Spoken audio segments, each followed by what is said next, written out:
Hey everyone, welcome back to Bachelor Happy Hour. I'm Joe. And I'm Serena. And we are here today with our guest, Dale Moss. Dale, welcome back to the podcast. What's up? I'm back in the building. Welcome back. You're back. We got a lot to talk about. Last time you were here, it was preseason. So now we're past midway. So we're going to kind of try to cover everything. Also, near the end of the podcast, we are going to have to bring up the fact that Alicia was on our podcast and mentioned that if she was there at the beginning, you guys would be a couple. So I want to ask you about that.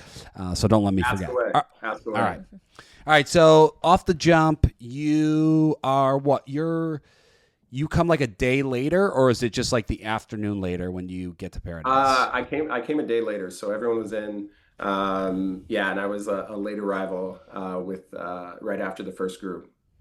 Did you pick up on the fact that you were like a hot commodity coming in, and like when you got to the beach, the guys were nervous and all the girls were like, Dale's here?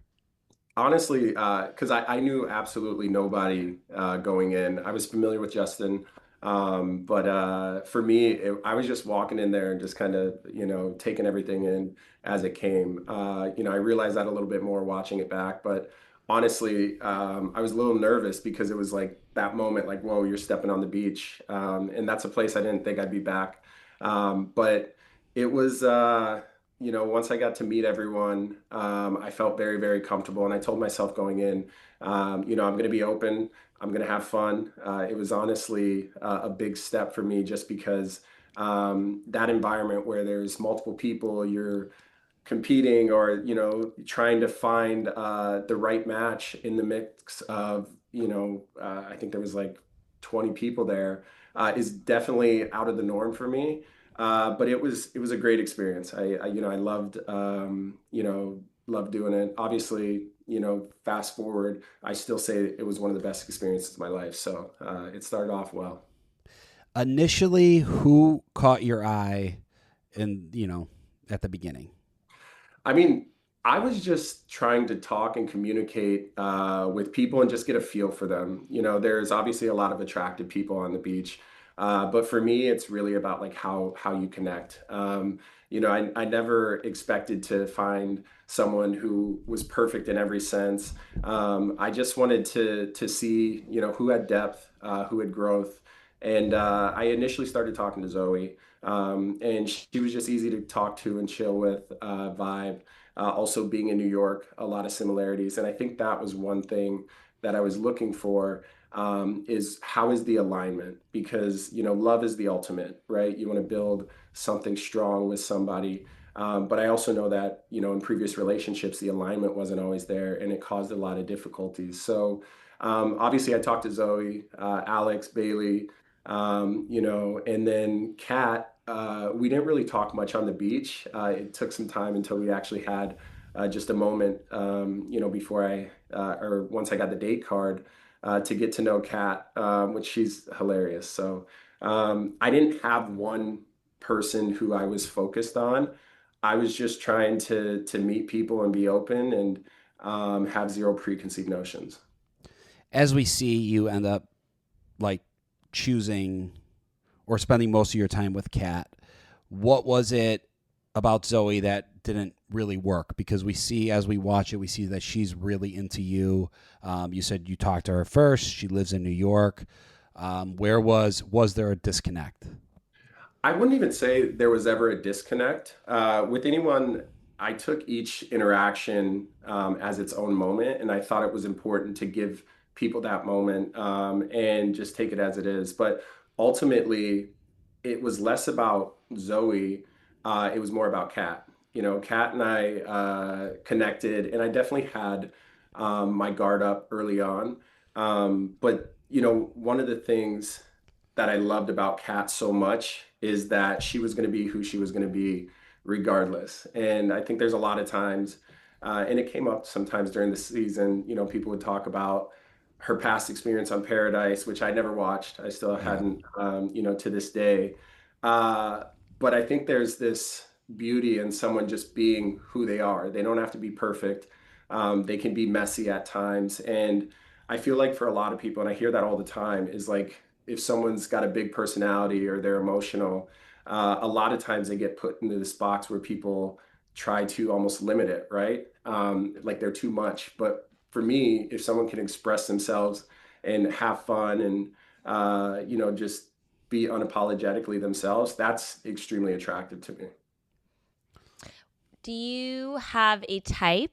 And if so, would you say Kat is your typical type of women that you date, either physically or her personality?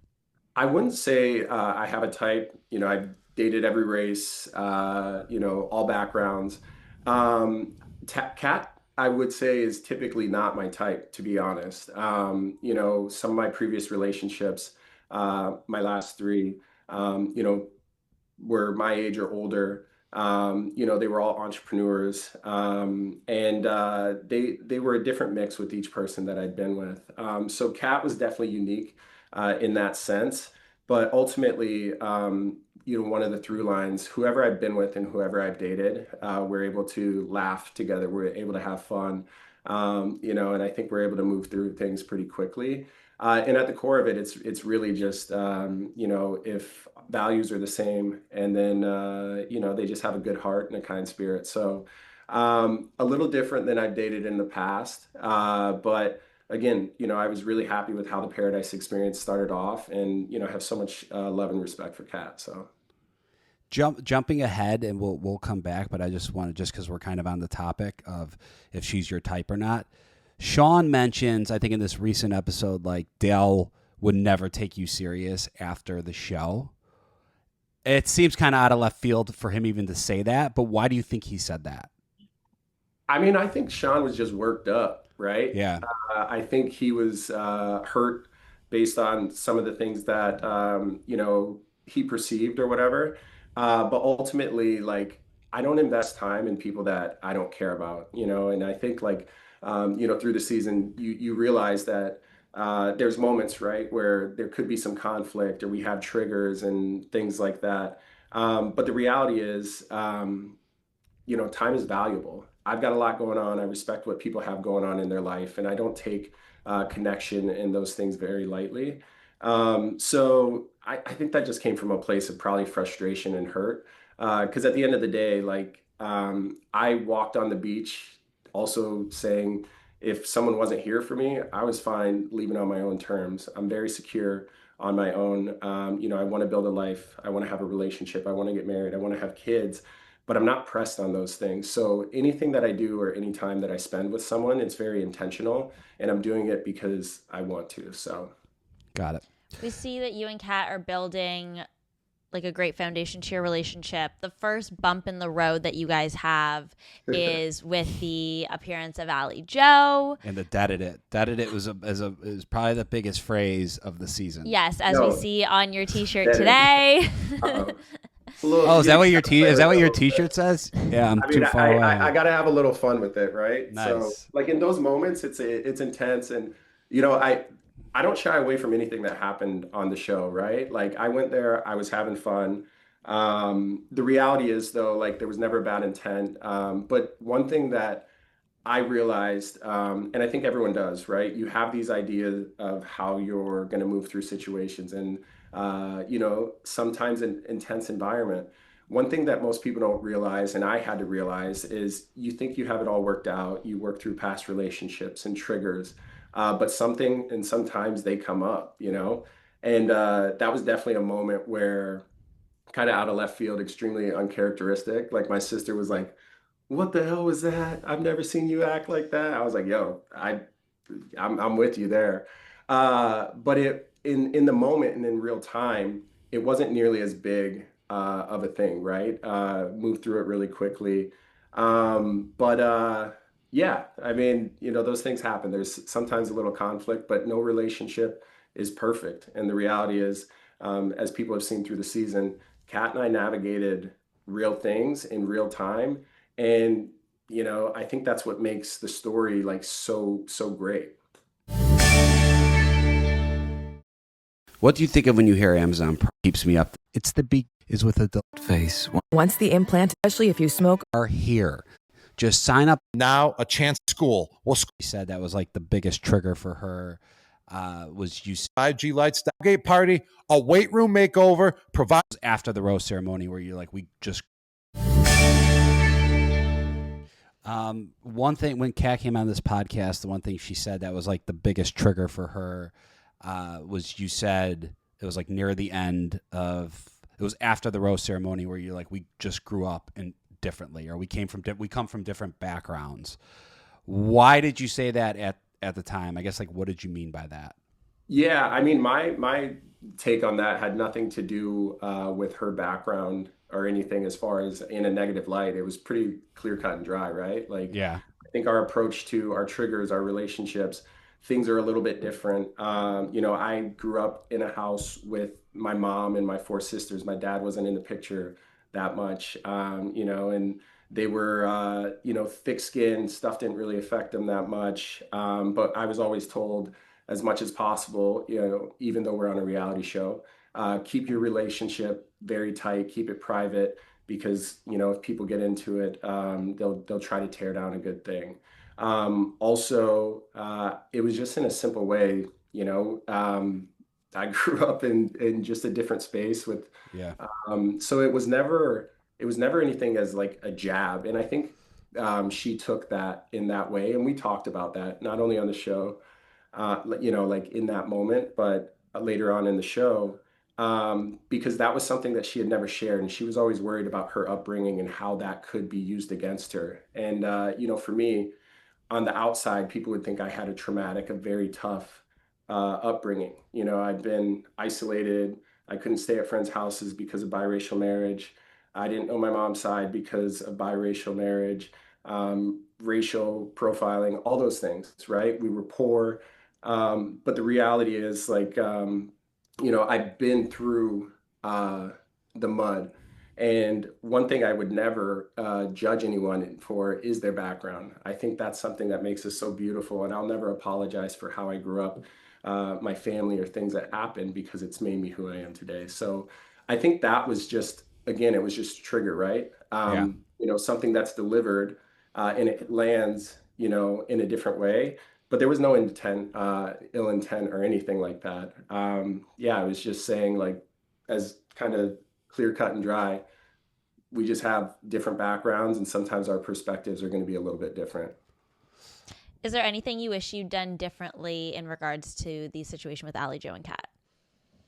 I mean, I think the biggest thing, I'm patient, right? Too much rosé, Dale. Too much rosé. That was the one time the rosé hit me a little bit. We actually clocked it. We were watching. We're like, he's drinking rosé right now. Oh, the rosé hit for sure. And the thing is, in that situation, I was like sitting down, like I thought we were going to have a really deep emotional talk about how we move past things. Like, that moment where you really get like this, because we'd spent a day and a half roughly together after the whole Allie Joe situation. So, on my side, I would say definitely, just been more patient. Even if a trigger had occurred, probably just taking some time to separate in space, which is normally what I do, right? Yeah. It's hard to get away from all the cameras and stuff following you around when you're trying to cool down. And then I think on the other side, on the Allie Joe situation, it wasn't even something that really sat and held weight, because I took that as like its own moment, its own situation. We had known each other for 4 days. You have someone who's opening up and, putting themselves out there. But I think, like, I guess it's just a communication thing there, right? Understanding what Kat expects in that moment, at that time. And then, the reality is, well, and this is something I've had to learn, sometimes people are going to express emotions and it's not personal, right? Sometimes it's so easy for us to take that as personal when they're really just expressing where they're at, and what they're feeling in that moment. So again, uncharacteristic moment. I don't shy away from it in any way, shape, or form. Kat handled herself remarkably. She did the whole season. Again, it was just one of those moments early on that we moved past, pretty quickly. And then, it's just, you're learning new things with new people. Not talking about like where you guys are at now with your relationship, but around this time, what is the deal with you and Jonathan? Are you friends? Are you just what is Like your this point in I the think season? it's funny because the whole Jonathan thing, like I didn't have a bad bone. I had no like I had no qualms with anybody on the show, right? yeah So when you watch it back, you see all these things with Jonathan, and yeah, it was a little annoying and whatever, but it didn't really affect me. Like I was never worried about Jonathan and his actions. All I could do is like, how I showed up with Kat. I had love and respect from everyone in the house, and I think there was a time where I don't know if it like everyone starts throwing around this bro code thing. I don't know how the bro code thing got so big. But yeah, Jonathan and I thought were cool. I didn't talk too much about my personal stuff with him. Personally, I don't think a lot of people did. But again, you're navigating an environment that you're trying to find the right match. There was obviously interest early on, and from there, like all I can control is how I handle things. So yeah people are going to do what they're going to do. I wasn't losing sleep over it. It wasn't really a big thing. And, if there was something to address, I did it the whole season. I went right up to the person and addressed it. So what you see is what you get. In your ITM, we see that you end up having the power this week to break the tie for the vote on who's going to go home. It is between Jonathan and Leah or Keith and Kathy. Yeah. And you explained that you went with Jonathan and Leah because Jonathan had kind of created a little bit of turmoil between you and Kat. So it made it an easy decision. Do you want to just provide a little bit more insight into that decision and if you stand by Oh, it? I mean, my decision entirely was in regards to Keith and guidance and support for the rest of the time. Keith and Kathy, I had an amazing relationship with them. And I understand, some of the things early on with Jonathan, but that didn't really play into my decision. I think at the moment it could be like, a little funny. It's like, all right, here we go. But it was never like a payback thing or anything. You had two couples who obviously weren't in a relationship. But I knew what was important for me in the deep conversations that I had with both Kathy and Keith. Um, it was tough to navigate things at different times. And not only for myself, I cared about everyone else who was there. And I know for Kat and I, having Keith and Kathy there was going to be important. We confided in them a lot. We talked about our family. They talked us down from situations. They gave us perspectives. So the reality it was less about Jonathan. It wasn't really even about Jonathan at all. It was more about Keith and Kathy and how great they were. Are you at this point? So we see obviously mid-season the structure of the show gets switched to a love show to a competition show. Yeah. Do you have any? Is there a strategy going on? Because when you do eliminate Jonathan, my thinking is that you eliminate Jonathan because Keith most likely will eliminate himself the next week because he's like keeps saying like I want to go home, I want to go home. So why not take out Jonathan and Leah who are actually pretty strong? Keep Keith who could potentially eliminate himself the next week. Like, is there strategy? It wasn't really not really strategy. I wanted to be around people that I could trust and that I liked spending time with. Kat and I, we built great relationships. People could see us as a threat, but the reality is the strongest couples were going to be there at the end. I think everyone kind of knew that. It was less strategy with us. And I just loved having Keith and Kathy around. And I don't want to say that it wasn't top of mind, but Kat and I believed the entire time that we were going to be fine, right? When it push came to shove and you had to eliminate some of your close friends and some of the really, really strong couples, we would cross that path. But there wasn't really too much strategy, honestly. Okay. What do you think of when you hear Amazon Prime? Delivery trucks outside your home, your favorite streaming shows, of course, about golf, and turn up the good ones at a front. Sing the scar for it, if at clots, which can Level ready. Always grab your local CVS for prizes. Win it. So get your Sean on the date. Even going back a little, 5glights.com and make some noise. Let's light up those Friday nights. okay, we see Sean doing all the the politician, but even going back a little a little prior, Alicia comes in. She seems to be really into you. You seem to be into her a little bit. She ends up taking Sean on the date. If she would have asked you, would you have went? I mean, so I had a conversation with Alicia, very clearly. She talked with Kat, and she spoke with me, and we kind of hit it off in just a natural way, just relatability. We had crossover and things that we were involved in, and from that night to the next morning, you sit and you analyze, like, really, you're trying to find the perfect match. And I was very open with her. I told her how I saw her. I said, if you want to take me on a date, I'm open to understanding and getting to know more about you. I also told her very directly that regardless of a date, my rose is going to Kat. So, she definitely knew that. We had our conversation. At the end, she said, I asked her how it matched up with Kat's conversation, and she said, your words and your actions line up perfectly. So she knew where I stood. It was very, very clear. And I think the battle that everyone goes through, right? It's like you built something with someone, and it's been great. And then you have someone else come in, and it's like, whoa, these boxes check in an area that I didn't expect. But ultimately, at the end of the day, it was always Kat. And I think, you go through these things, and the Alley Joes and some of the early, stages with the kissing booth and stuff, everything brought me back closer to Kat each and every time. And also, that same day, I realized very, very clearly, it's not about who's coming in. It's about getting tighter and getting more clear and having more depth and openness with Kat, which in one of the episodes, I said very clearly, I just need more. And I think that's with the comfortability when we talk about triggers, about background. I want to know the good. I want to know the bad. Like, I want to get into the mud, because if you're going to build a life with someone, like, you gotta be willing to open up.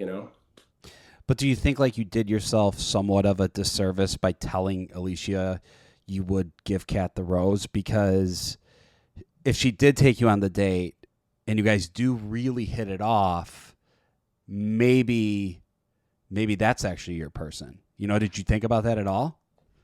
I thought about it, but I knew, I really knew, like, in our conversation, even how I was feeling the next day after Birds of Paradise. You're riding a high, there's emotions and all this, and you get a little intrigued. But the reality was, when waking up that morning, I told her, I'd be open.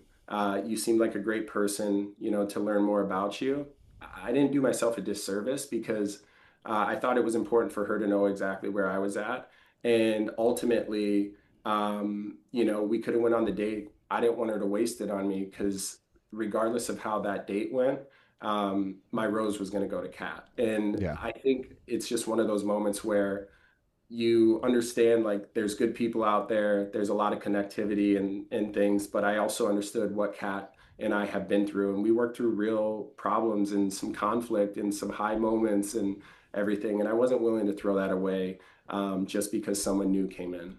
Yeah, and that is really aligned with what she kind of said about your guys' interactions when she came on our podcast a few weeks ago.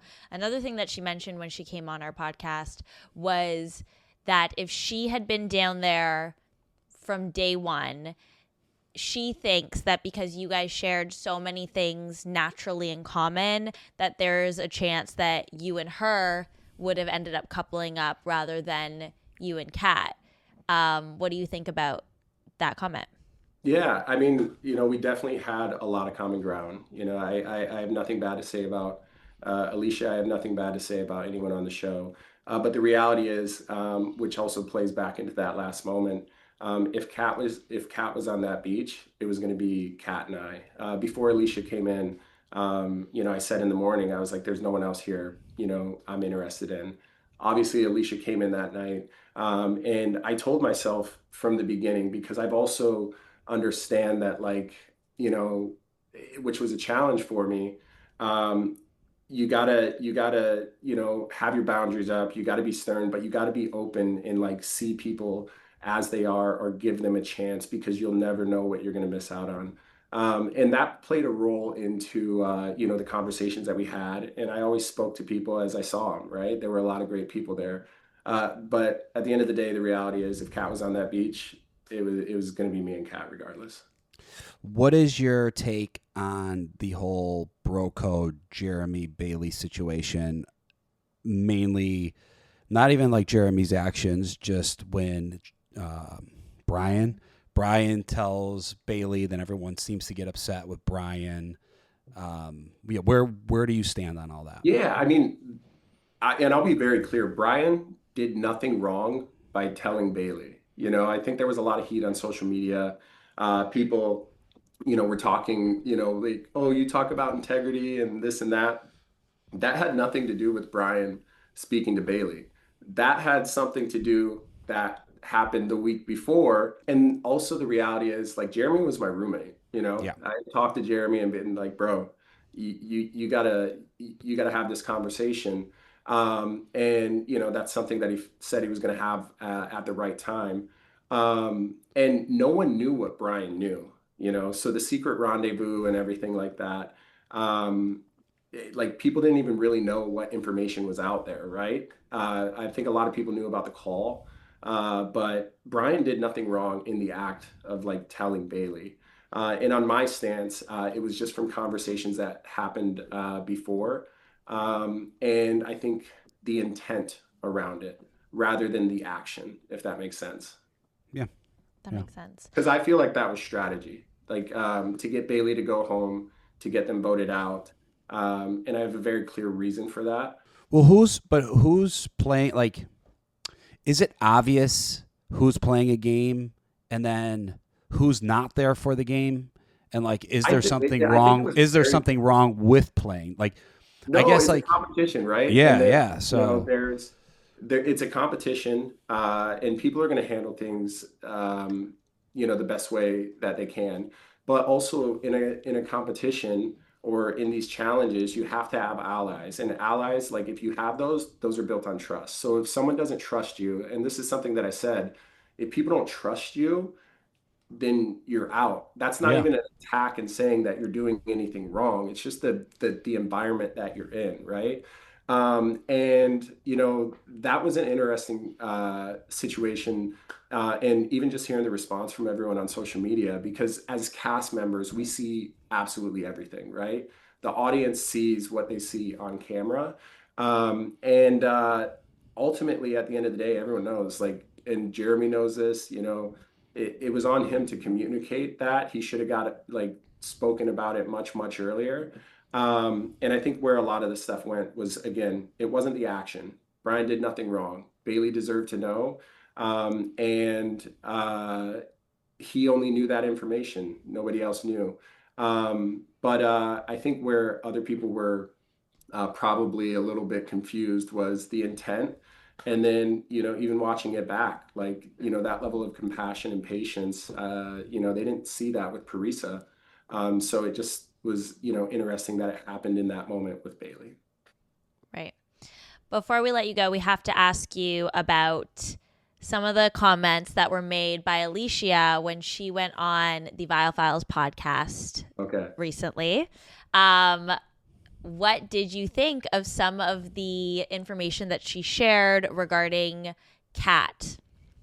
I mean, so I'll be super clear.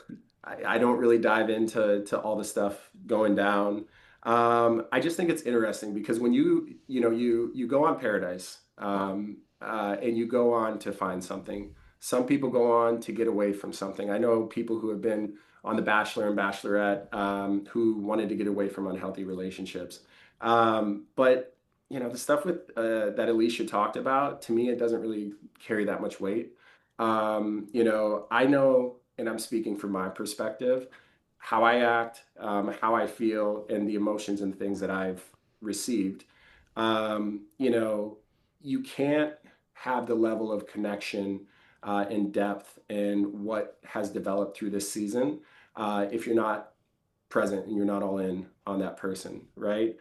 So personally, like, some of the things don't really line up. But at the end of the day too, like, I'm grown. I have conversations. It didn't make me think twice about anything. And I don't know. I think it's just like, it's not that big of a deal. It's not that deep. Yeah.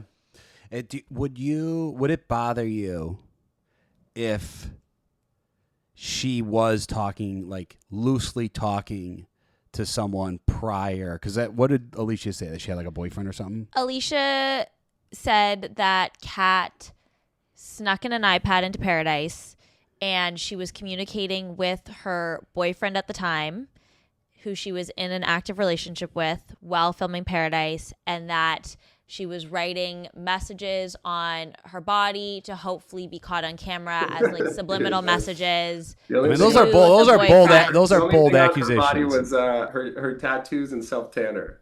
Her tattoos and self tanner. So Tanner. if everything she said was true, and now like we have no idea if it is. This is the first time I'm hearing about it. Would that be like a deal breaker for you, or would you be like, hey, like maybe she was talking to someone prior to the show, but then we actually like fell in love? I think like you go on Paradise, you don't know if you're going to stay for a day, a week, the entire time. I didn't know anything about anything before I walked in, right? So whatever I built, I was just focused on the present. And the reality is like, if you build it, like, you build something strong, none of the other stuff matters. So for me, it's kind of like my approach, even with conflict, or if I felt like people were doing stuff behind my back on the show, like, dude, I like stuff doesn't affect me, right? Yeah. I think if you're interested in someone and you're trying to build a relationship, you have conversations, you communicate. I understand what was built in the moments, and then you just take it from there. So, and maybe that's just a level of security I have. Like, all I can do is love and treat someone with the most respect possible. And if they want to be with me, they want to be with me. If not, I can't control that. But I never even thought about people's stuff before Paradise because I just didn't think it was that relevant. Yeah, and she didn't know you before Paradise. I think that's a healthy outlook. Do you want to confirm or deny any of Alicia's claims? I mean, I can't confirm or deny. Come on, Dale. Confirm or deny. Hey, Confirm or look, deny. just asking. Nah, No pressure. Honestly, like it's not something I can confirm or deny because I don't know. I just don't think it's that deep. Maybe that's just me. Like, again, being secure with it. I don't really care. All I care about is what I built, what we built, and from there, like nothing else matters. Because if it was that deep, we wouldn't have even gotten to that point, right? She deaded it. She deaded it before the season started. Deaded it, yeah. And that's gonna be a thing. I'll own that. I've been saying that for like 10 years. And in locker rooms, that's where I heard it. So many of my New York friends. And it's not that hard to put together, right? Like I ended it, it ceases to exist. It's dead. It's done. I was following along with the deaded it. I thought it was like a credit debit situation. That's where I was going with it. Dude, Kat always thought everyone was speaking in like code, and I'm like, Kat, you must have bad hearing because like some of these things are pretty clear. Pretty clear cut. No, it was a fun moment. Again, a little rosé flowing, but again, and I'll say this. I'll never apologize. Like I'll never, try to shy away from something that happened. All you can do is learn from it, grow from it. But at the end of the day, like people hang on to certain things. But if you actually watch the season, there's so much growth. There's so much humor. There's a lot of really great moments. And I think that people watch this show and they fail to realize that like people are in intense situations, right? They're trying to find their person. And there's a lot of people who are putting on a show, right? But I told myself, I'm going to be imperfect. I'm going to have some fun. If I make mistakes, that's great. That's a beauty because that's real. That's being a human being. And I think what people have seen is an honest look at like what most people have dealt with in relationships. Someone could say, oh, you have a red flag. Newsflash. Everyone on the cast has a few red flags. Everyone watching the show has had red flags. but there's a lot more green. And you know, it's just like, it was really fun to see and experience like a real growth arc within a relationship that was honest about triggers and tough moments and the whole 9 yards. And ultimately, it's not just how you start, it's how you finish, right? Yeah. I think that's a good place to end this episode. Dale, thank you so much for taking the time and hanging out with us. Always a pleasure. We're excited to see how your journey unfolds. Yeah. Get the popcorn. And to our listeners, thank you guys for tuning in to Bachelor Happy Hour. Make sure you download and subscribe to the podcast. We will have new and exclusive interviews every single week. Thanks for listening. Bye.